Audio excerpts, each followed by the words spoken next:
Psychology କହିଥାଏ ପୁରୁଷମାନେ ମହିଳାମାନଙ୍କ ହାତରେ ସେମାନଙ୍କର ବାଣ୍ଡଟିକୁ ଧରାଇ ମହିଳାମାନେ ପାଟିରେ ନେଇ ଚୁଷିବାକୁ ପୁରୁଷମାନେ ସବୁଠାରୁ ଅଧିକ ପସନ୍ଦ କରିଥାନ୍ତି। ଏହା ତାଙ୍କୁ ଶାରୀରିକ ସମ୍ପର୍କ ବନାଇବା ଠାରୁ ଅଧିକ ସନ୍ତୁଷ୍ଟି ପ୍ରଦାନ କରିଥାଏ।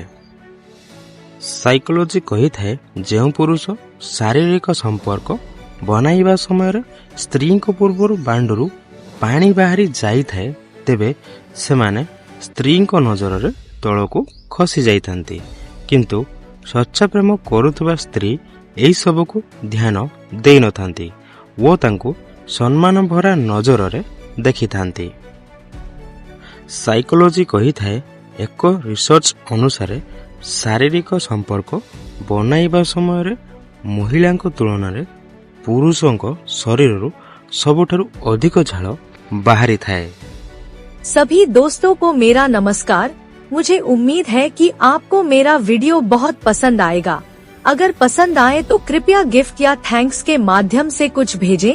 मेरा आपसे एक अनुरोध है, 93% लोग वीडियो देख रहे हैं लेकिन सब्सक्राइब नहीं कर रहे हैं। कृपया सब्सक्राइब करें और वीडियो को लाइक करें। मैं आपका हमेशा आभारी रहूंगा। ସାଇକୋଲୋଜି କହିଥାଏ ଆଜିକାଲିର ସମ୍ପର୍କ ପାଇଁ ସେହି ଲୋକ ସବୁଠାରୁ ଅଧିକ ଖତରନାକ ହୋଇଥାନ୍ତି ଯିଏ ଆମ ନିଜ ଲୋକଙ୍କ କାନରେ ଚୁଗୁଲି ନାମକ ବିଷ ବୋଳିଥାନ୍ତି। ସାଇକୋଲୋଜି କହିଥାଏ ଯେଉଁ ପୁରୁଷର ବାଣ୍ଡଟିର ଆକାର କଦଳୀ ଭଳି ଉପର ଆଡ଼କୁ ହାଲକା ବଙ୍କା ହୋଇଥାଏ ତେବେ ଏହିଭଳି ବାଣ୍ଡଟିର ଆକାର ମହିଳାମାନଙ୍କର ପ୍ରଥମ ପସନ୍ଦ ହୋଇଥାଏ, କାରଣ ଏହା ମହିଳାମାନଙ୍କୁ ଅଧିକ ସନ୍ତୁଷ୍ଟି ଦେବାରେ ସାହାଯ୍ୟ କରିଥାଏ। ସାଇକୋଲୋଜି କହିଥାଏ ମିଛ, ଧୋକା ଓ ବାହାନା ଆପଣଙ୍କୁ କିଛି ସମୟ ପାଇଁ ଖୁସି ଦେଇପାରେ କିନ୍ତୁ ଏହାର ମୂଲ୍ୟ ଆପଣଙ୍କୁ ଭବିଷ୍ୟତରେ ଶୁଝିବାକୁ ପଡ଼ିପାରେ। ସାଇକୋଲୋଜି କହିଥାଏ ସମସ୍ତଙ୍କୁ ବଦଳାଇବା ପାଇଁ ଚେଷ୍ଟା କରନ୍ତୁ ନାହିଁ।